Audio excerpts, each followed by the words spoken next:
сот залына кіргізбеді. Өзге бөлмеден теледидардан бақылауға мәжбүрледі. Алғашқы отырыста өзінің имиджін ойлаған бір адамның сотты жабық өткізу туралы өтініші өзге 18 адамның ашық болсын деген үнін басып кетті. Репортажға назар аударайық.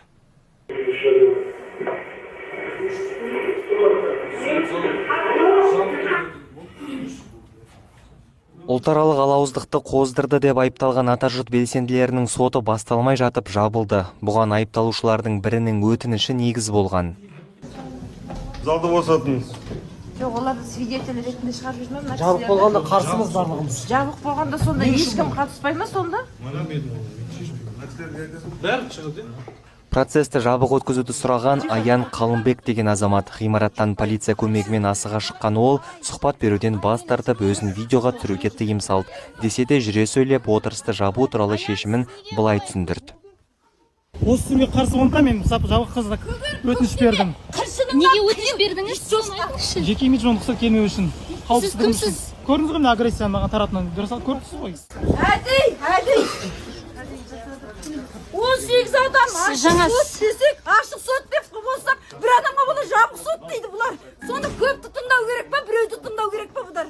Процестің жабық режимге көшкеніне жұрт жаппай наразы болды. Олар қауіп бір адамға емес, бәріне төніп тұрғанын айтып, әділ шешім үшін соттың ашық өтуі маңызды деді.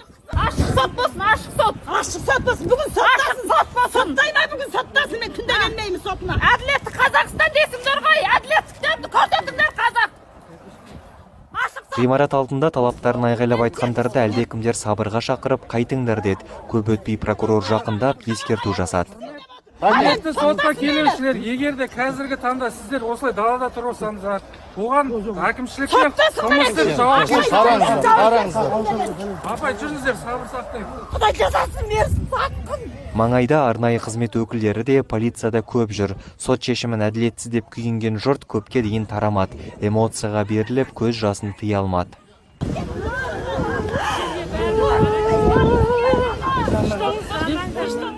Мен өзім как адвокат есебінде заңсыз деп есептеймін. Өйткені жаңағы Қазақстан Республикасы жоғары сотының сотты жариялы өткізу туралы нормативті қаулысында көрсетілген. Мына сотты жабық өткізу, ол көп жағдайда сотталушылардың процессуалдық нелері шектейді. Яғни олардың қорғануына кедергі жасайды.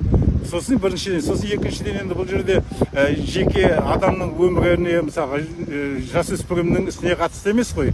Мемлекеттің құпиялық жоқ. Бұл жерде енді мына жабық өткізу менің өзімнің түсінігім бойынша бұл тек мына бұлардың қылмысы жоқ. Бұларды саяси неде ұстап отыр, соны халық білмесін деп істеп отыр, менің түсінгенім.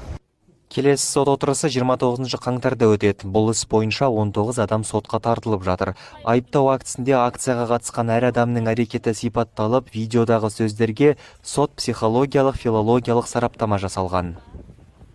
Нағыз Атажұрт еріктілері парақшасынан анықталған бейнежазбада ұлтаралық араздық немесе ұлттық алауыздықты қоздыру белгілері бар.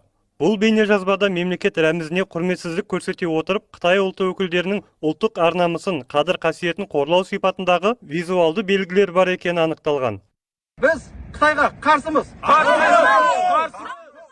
Оқиға былтыр қарашада болған. Алматы облысы Қылжат шекара бекеті маңында Атажұрт ұйымының өкілдері Қытай билігіне қарсы акция өткізген.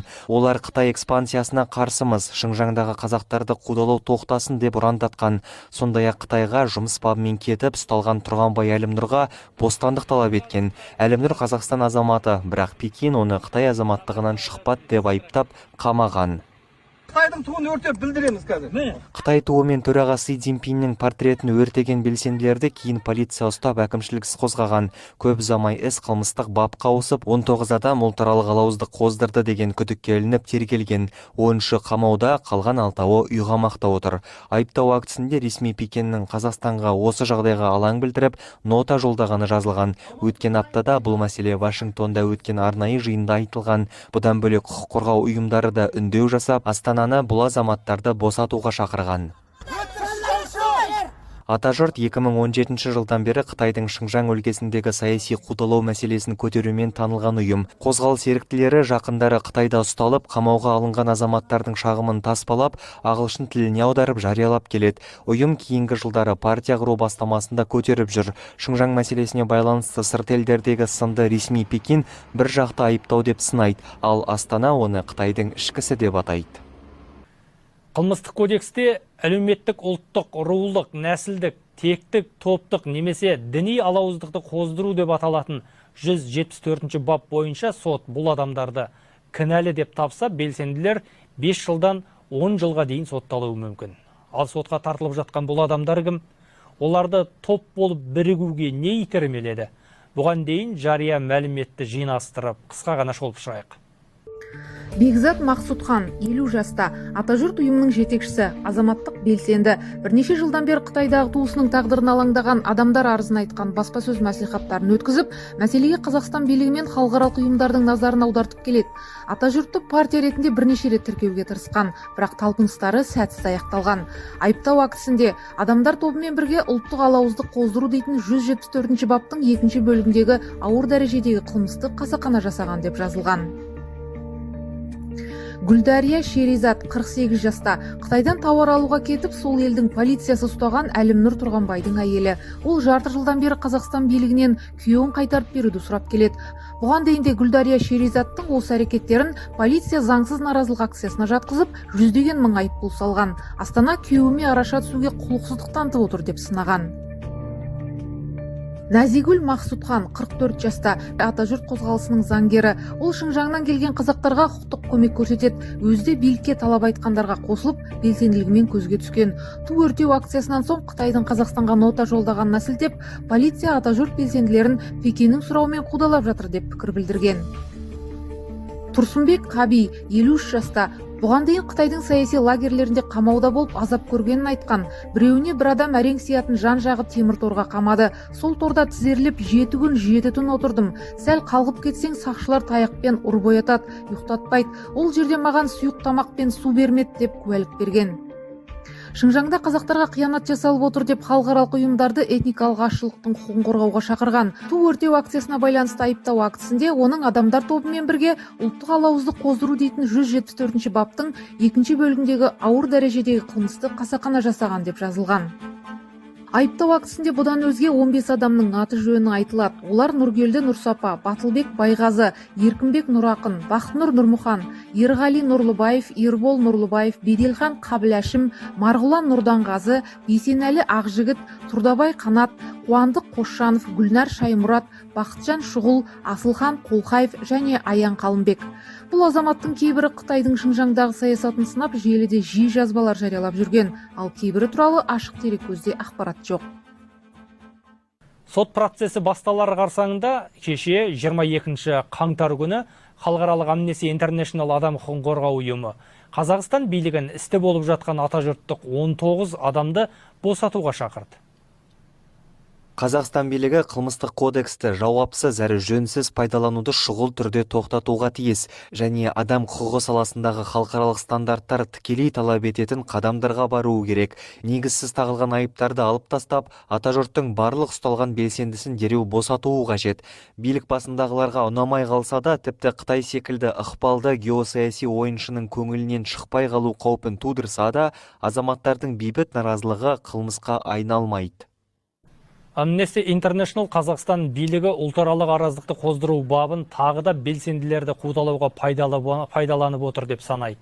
Бір апта бұрын 15 қаңтарда халықаралық Human Rights Watch ұйымыда Қазақстан билігін Қытай Шыңжаңдағы саясатына бейбіт қарсылық білдірген белсенділерге тағылған айыпты алып тастауға үндеген.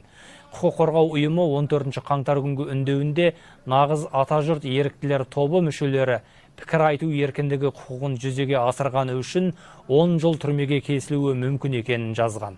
Ұйымның Азия бойынша директорының орынбасары Майя Ван Қазақстан Қытайға бұл азаматтарды қудалауға көмектесу орнына Қытай билігіне Шыңжаңдағы адамзатқа қарсы қылмысын тоқтатуы үшін қысым жасау керек деп мәлімдеген.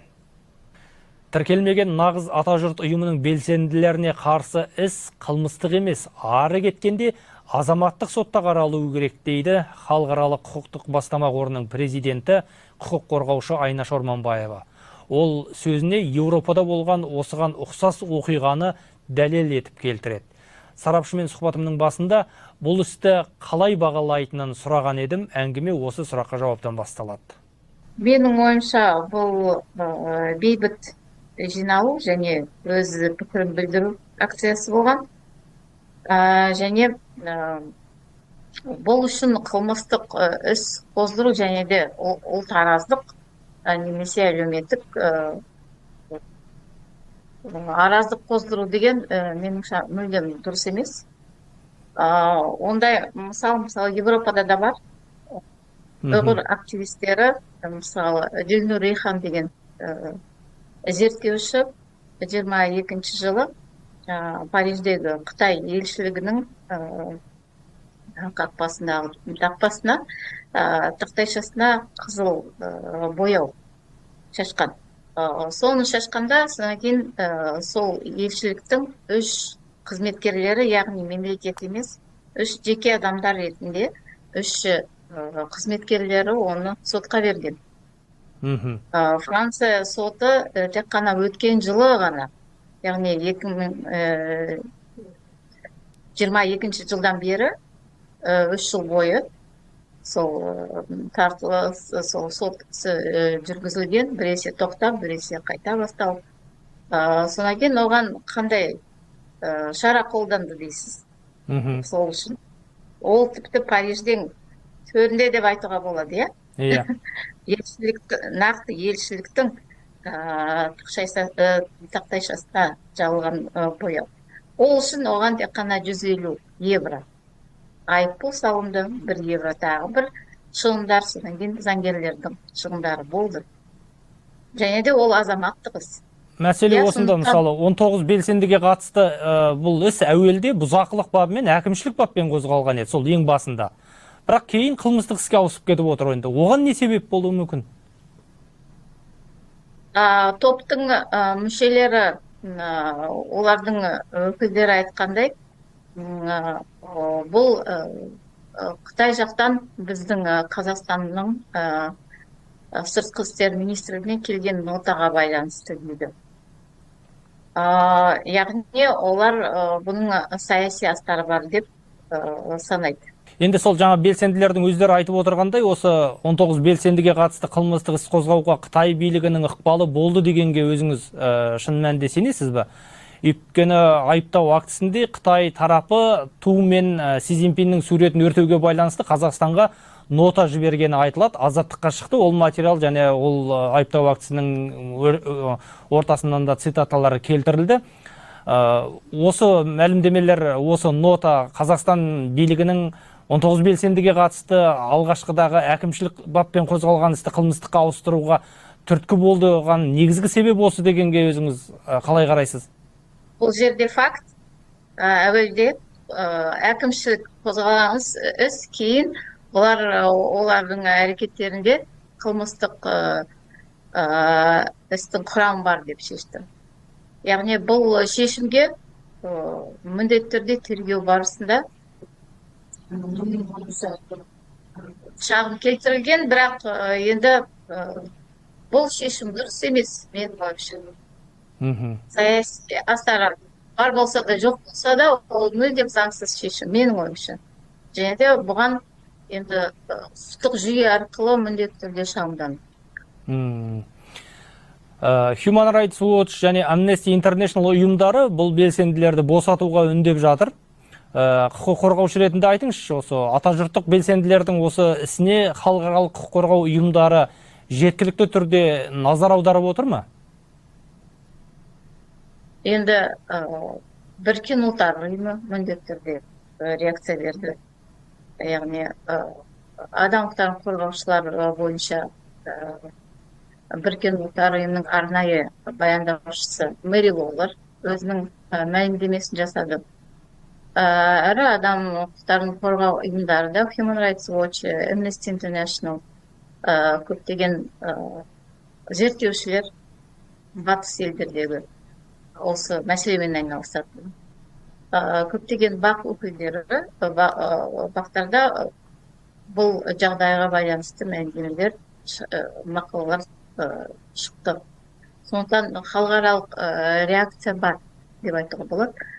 Бірақ Қазақстан өз мемлекет ретінде азаматтық және саяси құқықтар туралы халықаралық фактіге қол қойғандықтан, ол фактіге Қытай да қол қойды, яғни екі елді бұл фактіні сақтау керек.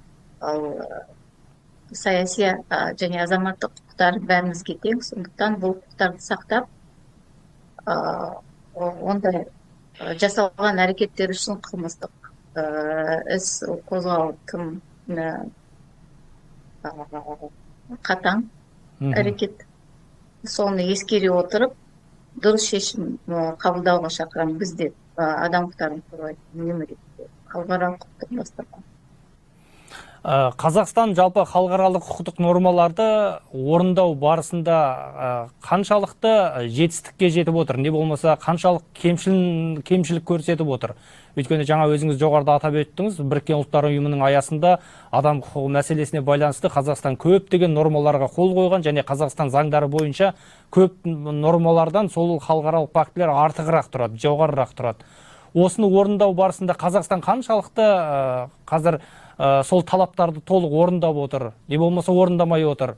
Бұлай, әлемнің басқа елдерімен салыстырмалы түрде айтқанда қандай баға берер едіңіз? Өкінішке орай сақтайды деп айта алмаймын. Өйткені біз бірнеше жыл бойынша ең басты адам құқықтарының құжаттары бойынша, конвенциялар, фактілер бойынша Қазақстан есеп бергенде бізде қатысамыз. Азаматтық қоғам ұйымдары ретінде. Өкінішке орай мәселелер өте көп, сондықтан толық сақтайды деп мүлдем айта алмаймыз. Керісінше өте көп бұзушылықтар көп. Оны жыл сайын Қазақстанға байланысты мемлекет ретінде басқа мемлекеттер тарапынан берілетін ұсыныстар, рекомендацияларды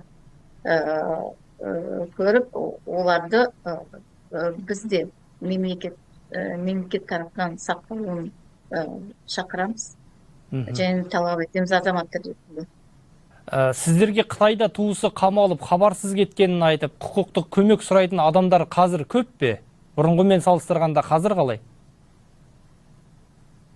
2017-мен салыстырғанда әрине аз қазір. Мысалы, сол кезден бастап біз 500 адамға жуық арыз жібердік Қазақстан сыртқы істер министрлігіне немесе халықаралық ұйымдарға. Олар бөлінген отбасылар мүшелеріне құқықтық көмек көрсеттік. Содан кейін лагерден шыққан адамдарға медициналық, психология, аздай қаржылай көмек ұйымдастырдық, әлі де жалғасуда бұл көмек.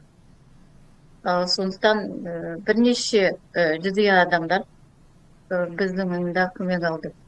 Жақсы, Айна ханым, көп рахмет сұхбатыңызға, уақыт тапқаныңызға. Аман есен болайық.